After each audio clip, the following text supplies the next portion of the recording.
Otep à tous, bien-aimés frères et sœurs. Nous allons vous parler de la vengeance de Marine Le Pen.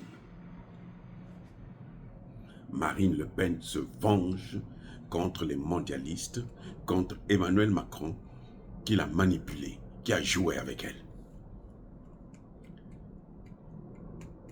Eh oui, il y a des gens qui se disent que non, Marine Le Pen va tout perdre. Elle a construit le parti, là c'est fini, elle ne pourra plus être élue présidente. Mais elle n'a plus rien à perdre, puisqu'elle sera inéligible. Les amis, on veut faire d'elle une dame inéligible, après l'avoir sucée, après l'avoir usée, après l'avoir utilisée, après l'avoir manipulée, après l'avoir torturée carrément. Marine Le Pen est en train de se venger.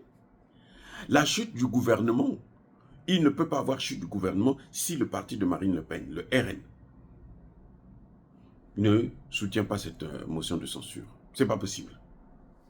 Écoutez bien, il ne peut pas, au moment en France, là, ils vont faire le vote en quelques heures, il ne peut pas avoir chute du gouvernement sans Marine Le Pen. C'est Marine Le Pen qui tient la clé. C'est Marine Le Pen qui est la porte de sortie et d'entrée. De sortie pour le gouvernement, d'entrée pour Mélenchon. Le L, je crois, le nouveau Front populaire. Eh oui, c'est Marine Le Pen qui est au cœur. Parce que ce gouvernement a été construit avec l'aide de Marine Le Pen. C'est parce que Marine Le Pen avait donné son accord pour la construction, pour la création, pour la formation de ce gouvernement. Sinon, Emmanuel Macron n'aurait pas le choix que de nommer un Premier ministre qui vient de la gauche et de l'extrême gauche. Mais c'est parce qu'il a eu le soutien de Marine Le Pen. Les amis, écoutez, ça c'est la haute politique. Vous voyez comment ça se passe?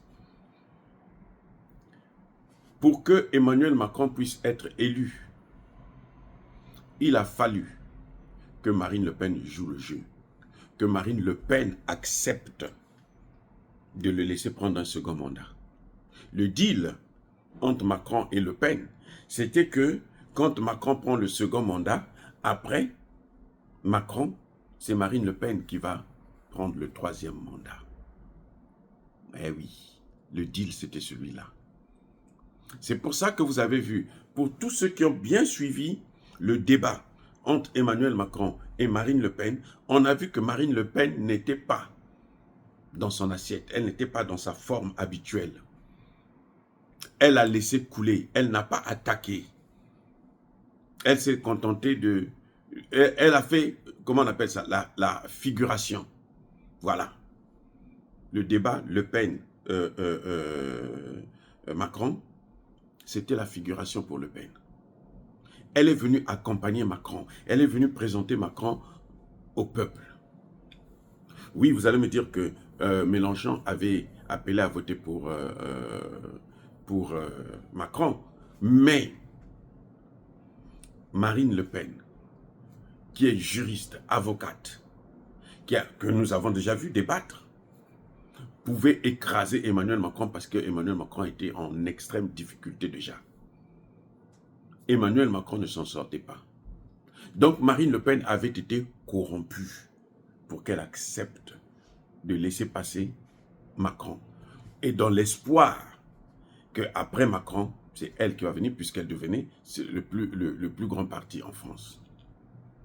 Donc elle devrait l'emporter la prochaine fois. Pour la première fois, l'extrême droite arrivait au pouvoir. Mais c'était sans connaître Emmanuel Macron. C'était sans connaître pour qui Emmanuel Macron travaille. Oui, Emmanuel Macron travaille pour les mondialistes. Emmanuel Macron a été amené au pouvoir par les mondialistes.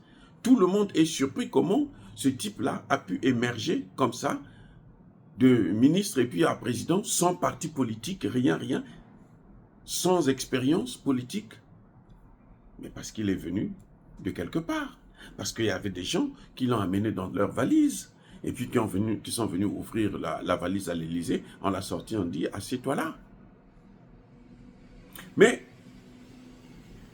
comme vous avez affaire à des mondialistes, 1, ce sont des menteurs, 2, ce sont des escrocs, 3, ils ne disent jamais la vérité, bon, ce sont des menteurs, 3, ils ne respectent jamais leurs engagements, c'est le propre d'ailleurs de tout menteur.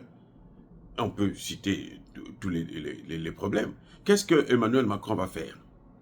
Emmanuel Macron arrive, il est en difficulté. Il dissout le gouvernement.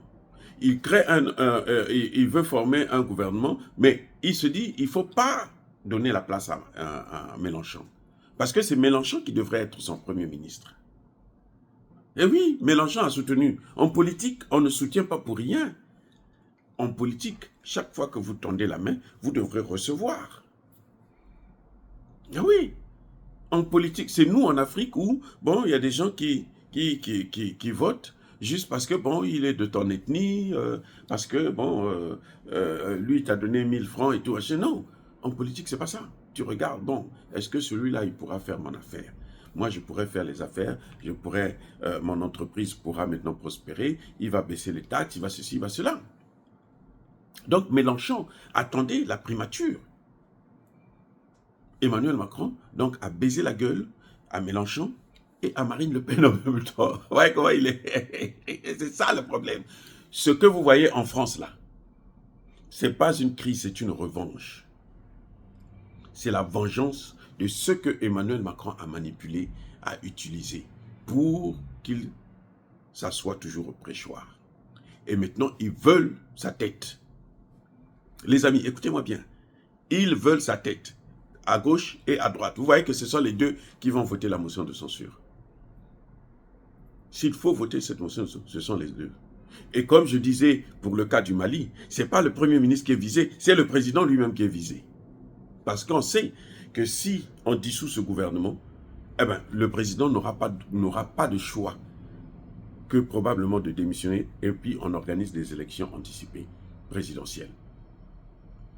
Donc, quand Emmanuel Macron, ce qu'il fait, c'est qu'il frappe à Mélenchon, il le dribble, il joue avec lui, il dissout l'Assemblée, il nomme un autre Premier ministre, et alors que le parti de Mélenchon, la coalition de gauche, a gagné l'élection, est majoritaire, il se passe d'eux et va nommer Barnier, juste pour écraser Mélenchon. Entre-temps, Marine Le Pen, qu'est-ce qu'il fait d'elle? Il la prend, il l'envoie en justice pour l'inéligibilité. Parce que les mondialistes ont déjà préparé quelqu'un pour le remplacer. Donc, pour éviter que, pour ouvrir la voie à cette personne-là, il faut donc casser Marine Le Pen. Et on l'envoie en justice pour qu'elle puisse être inéligible. Et là, Marine Le Pen se réveille, se dit, mais attendez, mais donc je me suis fait baiser au pluriel par ce type-là, ce mesquin-là, ce minable, cet idiot qui a tout détruit en Afrique. Elle se réveille, elle dit non, il faut le faire partir. Mélenchon aussi se dit, mais moi aussi je veux me venger. Donc les deux extrêmes s'entendent. Ce sont les deux extrêmes qui vont faire couler ce gouvernement. La censure, là, c'est les deux extrêmes. Si l'un d'eux dit, moi je ne vote pas, c'est fini par terre. Or, les deux extrêmes ont été baisés par Macron. Et oui. Et c'est maître. Les deux, Mélenchon et puis Marine Le Pen. Donc les deux sont obligés, s'ils réfléchissent, ils sont obligés de s'asseoir pour dire, bon, on va le détruire. Et c'est ce qu'ils sont en train de vouloir faire. Vous voyez les gars? Maintenant, qu'est-ce que vous entendez sur les médias français? On dit non, Marine Le Pen est bête. Elle est en train de tout perdre. Parce que ceci. Mais elle a déjà tout perdu puisqu'elle elle va être inéligible. Vous voyez comment ils sont pas sérieux. Elle va être inéligible. Mais elle a déjà tout perdu. Tous les efforts que son père a fait et qu'elle-même a fait pendant plus de 20 ans, 40 ans, c'était le moment pour elle maintenant de soulager son père avant sa mort ou elle-même. On veut leur dire que vous êtes inéligible. Et elle et son père, hein, c'est les deux qui sont poursuivis pour inéligibilité. Et donc, à ce moment, qu'est-ce qui va se passer? Elle n'a rien, Marine Le Pen n'a rien à perdre. Écoutez bien, elle n'a rien à perdre, elle a déjà tout perdu. Mélenchon n'a rien à perdre, il a déjà tout perdu. Parce qu'il ne pourra plus se présenter. Vu son âge et tout, il se dit, bon, il faut laisser la place aux plus jeunes. Donc, il a tout perdu. Donc, voyez comment, pour des intérêts personnels, un homme peut détruire le pays. Ce n'est pas seulement en Afrique que nous voyons ça, les amis. Ce n'est pas seulement en Afrique. Là, nous sommes en France. Hein. Pour les intérêts des mondialistes, ils sont en train de détruire toute la France. Écoutez bien, regardez. Pour les intérêts des mondialistes, ils sont en train de détruire la France. Ils mettent la France à genoux. Parce que ce monde-là n'accepte plus leur système, leur modèle, leur manipulation. Comme le monde ne supporte plus ça, qu'est-ce qu'ils font? Ils sont obligés de mettre le feu. On va perdre. Après moi, le déluge. Tous, nous allons perdre. Là, Macron se dit, tant pis. Même si je n'ai pas de gouvernement, bon, je veux gouverner avec l'article 16 qui lui donne tout le plein pouvoir, qui contrôle tout. Ce qui ne va pas arranger les choses d'ailleurs, ça va au contraire aggraver les choses. Et puis voilà. Et qui peut, moi, même si, je comprends, ça dit que, en tant que politiste, je comprends Marine Le Pen et je comprends Mélenchon. Ils ont raison, sur toute la ligne, de se venger contre Macron. Parce que là, ce qui se passe, ce n'est pas Barnier, mais c'est Macron, c'est la tête qu'on veut. Vous ne pouvez pas arrêter ce train si vous n'enlevez pas la tête. C'est la tête qu'on veut. Je vous dis, ça c'est la politique. C'est la tête, c'est Macron qu'on veut descendre. Et si on arrive à atteindre Macron, alors on sépare les mondialistes de la France. Vont-ils pouvoir le faire? Parce que Macron a quand même d'autres cartes à jouer, quitte à brûler complètement le pays, quitte à le mettre par terre. Il a les médias avec lui pour faire le sale boulot. Vous voyez, ce sont les médias qui vous disent, non, Marine Le Pen elle va tout perdre comme ça si elle vote la censure. Mais elle a déjà tout perdu, la pauvre dame. Elle s'est fait baiser au pluriel. On a joué avec elle comme une gamine. Et c'est maintenant qu'elle comprend, elle se dit non. Et ça, c'est sa dernière chance de donner une leçon à Macron. C'est la dernière chance de Marine Le Pen de donner une leçon à Macron. Sinon, elle aura tout perdu. Et plus jamais on parlera de son parti. Avec ça, là, si ça passe là, si ça passe pas, s'ils ne réussissent pas à faire tomber ce gouvernement, c'est vrai, on va l'accuser d'être à l'origine de... Non, c'est pas elle. C'est Macron qui est à l'origine de tout. C'est pas Marine Le Pen, ce n'est pas Mélenchon, c'est Macron. Je les aime pas tous, hein. Moi je m'en fous d'eux. Mais je suis en train de vous montrer la politique, ce qui est en train de se passer. C'est parce que ça se passe aussi chez nous. Vous voyez des gens qui, pour leurs propres intérêts, ils préfèrent détruire tout un pays. Regardez l'opposition au Congo en RDC. Regardez la RDC.